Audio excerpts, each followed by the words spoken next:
Hi everyone. So the end of chapter 12 was the something that changed everything, and that is the title of chapter 13. The night after Ahmet had told me about his sister Sarah being in the sea and not knowing if his mum and dad were alive, I had trouble getting to sleep. My mum always tells me to count sheep when I can't sleep, but I find sheep too funny. They look like clouds with legs. So I counted leopards instead. They're colourful and look serious. I can't remember how many leopards I'd counted, but it must have been more than 200 before I eventually dropped off to sleep. By the time the morning arrived, I was so tired and my legs moved so slowly that when I got to the bus stop, it was late and Tom and Josie and Michael had already left. I didn't really mind because getting the bus on my own is fun. I like watching the people passing by on the street outside or making guesses about the people sitting next to me. Last week, there was a huge man sitting right at the front of the bus, snoring so loudly that he was making all the windows shake. Everyone was watching him and giggling or shaking their heads at him. But what if he had been a world-famous snorer on his way to an international snoring championship and he was practising his best snore? You just never know. That morning, I was too sleepy to look at anyone and guess stories about them, so I leaned my head on the large window and listened instead. There are always lots of noises on a bus, especially when there are lots of people going to work and trying to get to school. But it's usually noises like the doors opening and closing and people ringing the bell and tickets beeping on the ticket machine. Nobody really talks to anyone anymore, unless they're with friends or asking for a seat. Uncle Lenny says it's because we're English and English people would rather die than have to speak to someone they don't know. I think I can't be very English if that's true. The bus had passed 2 stops, and except for a baby who was making a loud gurgling noise, it was nice and quiet. I think everyone must have been as sleepy as me. But then, at the 3rd stop, a woman dressed in a bright yellow coat and a man dressed in a suit came and sat in front of me. And picking up the free newspaper lying on both their seats, they began talking loudly about all the things that they were reading. At first, they talked about the economy being broken by rich people who weren't paying their taxes and hiding all their money in a place called offshore. They talked about the princess who's going out with an actor they didn't like and a famous singer who'd been arrested for hitting someone. I was starting to fall asleep again when the man suddenly said something which made me sit up in my seat and listen just as hard as I could. "Ain't it horrible?" the man said. "Look at what they're saying about refugees. Border restrictions as of next month. I knew this would happen." The woman shook her head, looking over his shoulder at the paper. "Those poor people. Where are they meant to go? Back to that nightmare they left behind, or left to starve in France?" "Cheaper for us to leave them in France," the man said, shaking his head. "Says here the borders will be closed by the end of the month, so that's all the racists made happy then." The woman tutted. "Rescuing kids out the sea one minute and then telling them they can't be helped the next. Some of them might have family here. Poor things. That should count for something." The man read the newspaper for a few more seconds and then said, "Well, apparently not. Says here we've already taken in a few hundred, so we're not going to take any more, and it doesn't matter how little they are." It was my stop, and as soon as I got off the bus, I ran as fast as I could into school. My heart was beating so loudly that I couldn't hear it in my ears, but I didn't care. If what the man said was right, then after next month, Ahmet's mum and dad would never be allowed into England, and Ahmet would never see them again. I needed to tell Tom and Michael and Josie about what I'd heard, and I had to tell them everything without Ahmet hearing.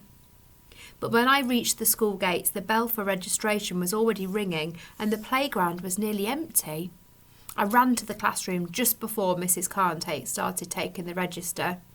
She looked at me with a frown, but she didn't say anything. "Where were you?" whispered Josie. "We waited until the second bus came." I was too out of breath to say lots of words, so I just said, "Slept, late."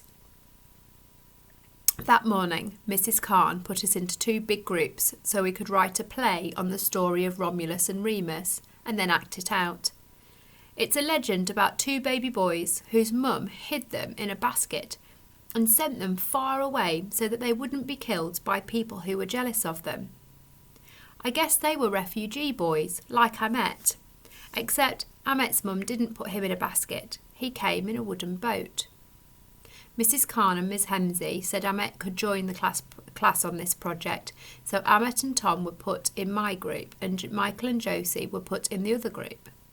I was trying to think of how to let them know what I'd heard when Mrs. Khan told everyone to get out a piece of coloured paper and a special handwriting pen from her desk so that we could write out our lines. I decided to take an extra piece of paper. And while everyone was busy looking through their workbooks to find out which character they wanted to play, I quickly wrote a top secret message. It said, "I heard something on the bus. We mustn't tell Ahmet about it. Meet me in the library at break time. Top secret." I folded the message up until it was so small that I could hide it in my hand. And when Mrs. Khan and Miss Hemsey weren't looking, I passed it to Tom. Tom looked around, and when nobody except me was watching him, he opened it and read it. Then he gave me a nod, and pretending to need another piece of paper, he went up to Mrs. Khan's desk and gave Josie the note on the way back to his seat. Then I saw Josie read the note and quickly pass it to Michael, who dropped it on the floor. But luckily, everyone was too busy writing their lines to notice, and he snatched it back up again. He looked over at me and gave me a thumbs up and then stuffed the top secret message into his pocket. As soon as the bell for first break began to ring and Mrs. Khan told us to leave everything where it was, I ran to the library room and waited outside. It was the one place in school no one ever tried to go into at break time. A few minutes later, Josie and Michael came running up the corridor. "Tom's in the playground with Ahmet," said Josie. "We can fill him in later." "What did you hear?" asked Michael, his eyes wide. I quickly told them everything that the man and woman on the bus had said about no more refugees being allowed in the country, and then what Ahmet had told me about his mum and his dad being left behind. And I had to tell them about his little sister too.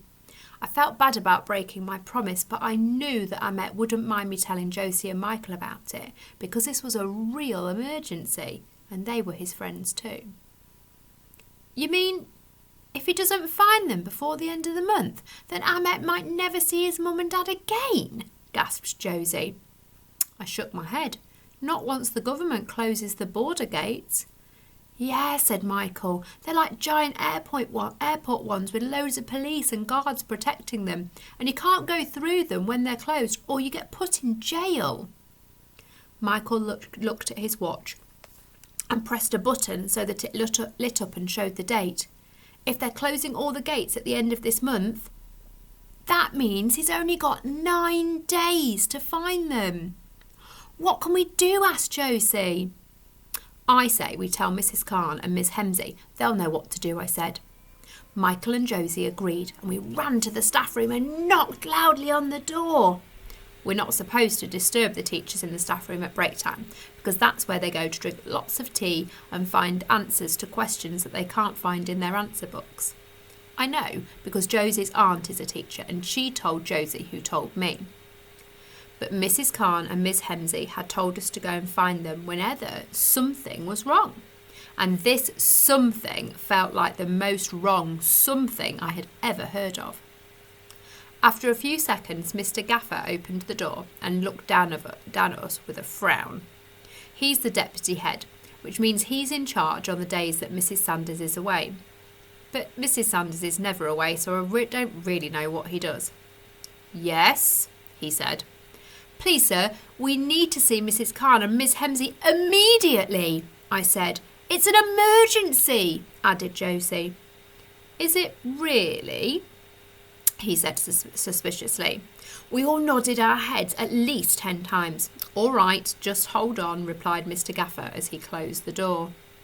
Josie twisted her hair nervously around her finger and stuffed a whole chunk in her mouth, and Michael started kicking the wall lightly as we waited. After what felt like 20 whole minutes, but really couldn't have been more than one, Mrs. Khan and Miss Hemsey came to the door. "Is something the matter?" asked Mrs. Khan. "Is it to do with Annette?" We all nodded again. Miss Hemsey and Mrs. Khan stepped out into the corridor and closed the staff room door behind them. We all started talking at once.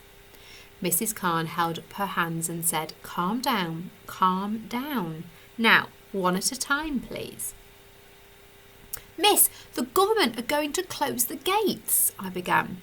Josie said, "and Amet's mum and dad are on the other side and they might get stuck." "And there's only 9 days left until the gates close," said Michael, showing Mrs. Khan his watch. Mrs. Khan and Miss Hemsey looked at each other and then looked back at us. "What do you mean by gates?" asked Mrs. Khan gently. "You know, the gates at the edge of the borders," said Michael. "The ones where all the police with the big guns are. The refugees have to come through them to get into this country." "Ah," said Mrs. Khan. "And where did you hear they were going to be closed? Was it on the news?" I told her about the man and woman on the bus. "I see," said Mrs. Khan. She was quiet for a moment and I saw her give Miss Hemsey another look. Then she said, "Amet is a lucky boy to have such caring friends, but you don't have to worry at all. His foster mother, who you've seen coming to pick him up every single day after school, is there to look after him until his family can be found. And she's working with some very clever people to try and help Amet find his family just as quickly as possible." We all looked over at each other in surprise. So the woman in the red scarf was Amet's foster mother. Everything was beginning to make sense and all our questions were being answered too. "Clever people like who, miss?" asked Michael. "Well, clever people from the government," said Mrs. Khan. "And lawyers and some wonderful kind-hearted ministers who are working in Parliament and charities too," said Miss Hemsey. "That's right," agreed Mrs. Khan. "They're doing everything they can to make sure that Amet's mum and dad are found, and that's their job." "But what if they don't find the family before they close the gates?" I asked. Miss Hemsey and Mrs. Khan smiled, but they didn't smile with their whole faces, so I knew right away that they were just pretend smiles. "Everyone is doing everything they can," said Mrs. Khan again, and Miss Hemsey nodded and then looked at me and asked, "Amet spoke to you about his family? And what happened to his sister?" I nodded, but suddenly felt nervous. I had promised Amet that I would keep it a secret, and I hadn't. Miss Hemsey smiled there and said my name softly. "That's a very good thing," she said. "A very, very good thing." The bell rang and Mrs. Khan made us promise not to upset Amet by talking about the border gates or telling anyone else about his sister. We all promised and Mrs. Khan said, "Everything will be fine, you'll see." I nodded, but I didn't think she sounded very sure. In fact, I didn't think everything was going to be fine at all. Not if Amet didn't find his family before the gates closed. That afternoon, we told Tom what had happened, and we all came to a decision. We were going to try and help instead. And to do that, we would need to go on our first ever top secret mission. Can't wait to hear more about that in chapter 14. See you later, everyone. Bye.